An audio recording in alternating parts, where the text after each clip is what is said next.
सिद्धेभ्यः ओम नमः सिद्धेभ्यः। बोलो अनंतानंद परम सिद्ध भगवान की जय। पंच परमेष्टि भगवान की जय। परम पूज्य गुरुदेव आचार्य भगवान वसुनंदी जी मुनिराज की जय। ओम शांति। बोलो मुनि श्री जिनानंद जी महाराज की जय।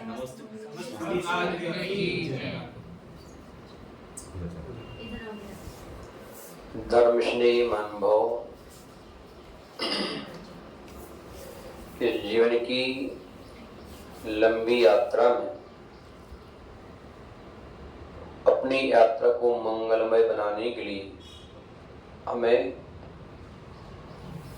अपनी बाहरी वैभव पर, राज पर, संपत्ति पर गरूर नहीं करना चाहिए, क्योंकि आपकी संपत्ति की जो कीमत है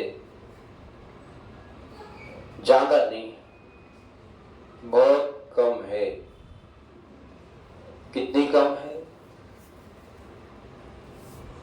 आचार्य भगवंत ने कहा, यदि एक जीव की रक्षा जो कर लेता है उसको सुमेरु पर्वत के बराबर दान करने का फल मिलता है। क्या मिलता है? और किसी एक जीव की रक्षा करने के लिए आपके लिए थोड़ा सा प्रमाद रहित होना पड़ता है, जागृत होना पड़ता है। धर्मस्नेह महानुभाव, यदि हम किसी एक जीव की रक्षा करके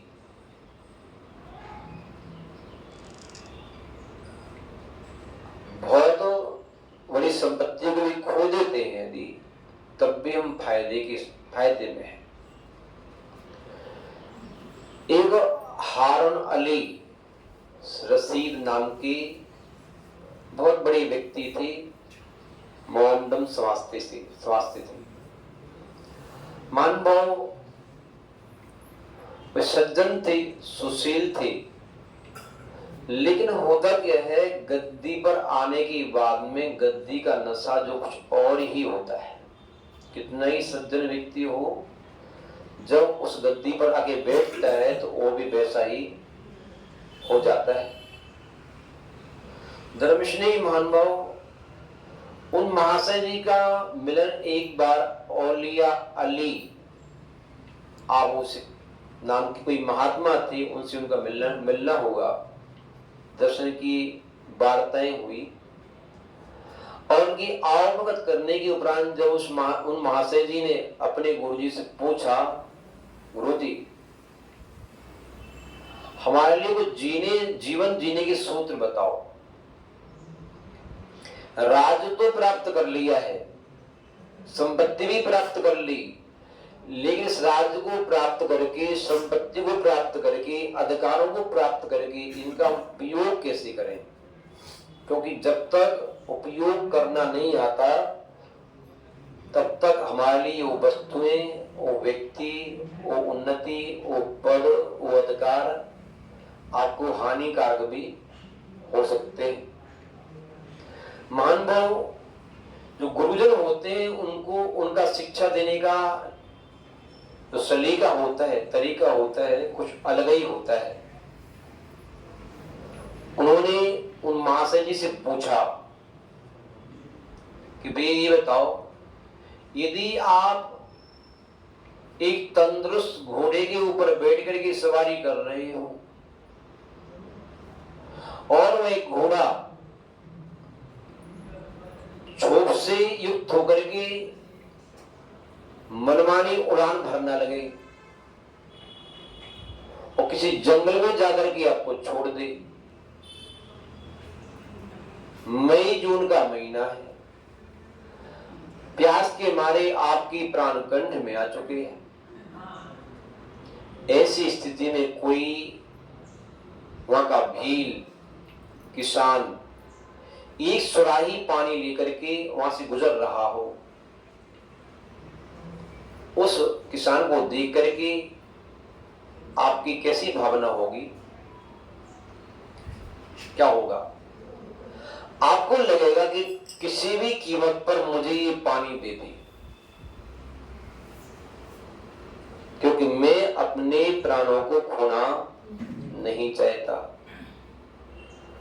तो आप उसके पास जाओगे, क्या वही आपके पास आएगा?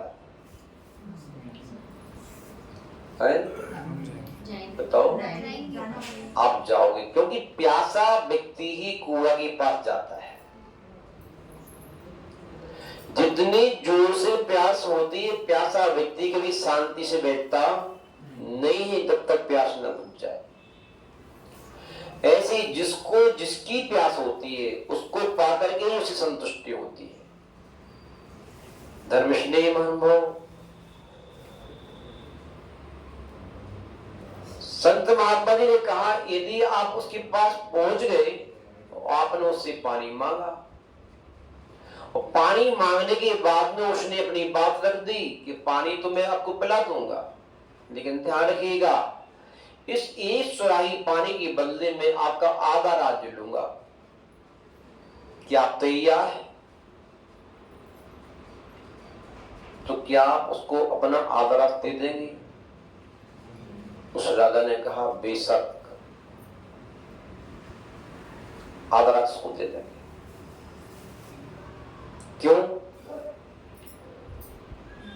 क्यों दे दोगे? क्योंकि जो हमारे प्राण ही चले जाएंगे तो फिर इस राज्य का क्या होगा? इस पृथ्वी पर प्राण सबसे अधिक प्रिय होते हैं, सबसे अधिक कीमती होते हैं।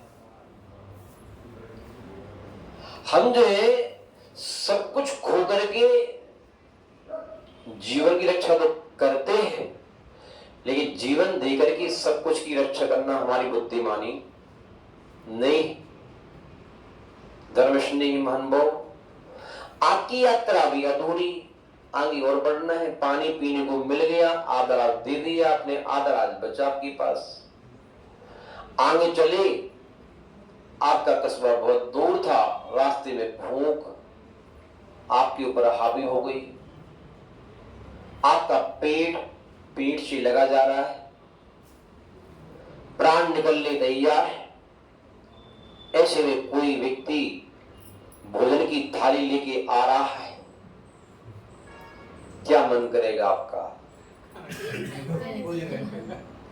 भोजन मिलना चाहिए, और भोजन तो मिलना चाहिए, किसी भी कीमत पर मिलना चाहिए। भूख जब लगती है तो प्राणी कीमत नहीं देखता है। किसी ने कहा है, भूख न देखे झूठो भात, प्यास न देखे धोबी घाट, और काम न देखे जात कुजात, नींद न देखे टूटी खाट। समझ में आ रहा है? जोर से नींद आ रही हो, चाहे टूटी हो चाहे साजी हो, खाट के ऊपर दरी बिछी है, गद्दा, कुछ दिखता नहीं।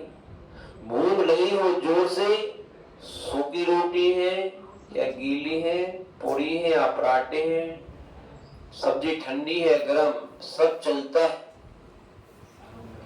प्यास लगी हो जोर से, पानी ठंडा हुआ है गरम, खारा हुआ है मीठा, कंठ गीला तो होगा। ऐसे ही सब बात पर अपन को समझ लेना चाहिए। महानुभाव, पूछा जब महात्मा ने, तो बोले आप उसके पास जाओगे, वो आपको भोजन देने के पहले शर्त रखिए कि भैया भोजन तो मैं आपको दे दूंगा, लेकिन जो आपका आधा राज्य है उसको मैं लूंगा, तब तो दे सकता हूं। तो क्या करोगे? है? वो भी राज देने अब तैयार हो जाओगे? जी गुरु जी, वो भी दे देंगे। बोले क्यों? जान बची तो लाख उपाय, ये जान रहेगी तो राज्य तो ब्याह से पालूंगा, जान जाने के बाद राज की रक्षा करेगी तो इस राज से क्या होना है? महानुभाव, बस हम आपसे को यही शिक्षा देने चाह रहे हैं, अपना राज आप ऐसे ही करना, जिससे किसी की जान बच सके, किसी की जान खतरे में ना आ जावे। क्योंकि आप अपने राज का इतना गर्व नहीं करना। आपकी राज की कीमत एक थाली भोजन, एक सुराही पानी है। कितनी कीमत है? एक थाली भोजन, एक सुराही पानी है। तो अपने राज्य पर इतना गर्व मत करना।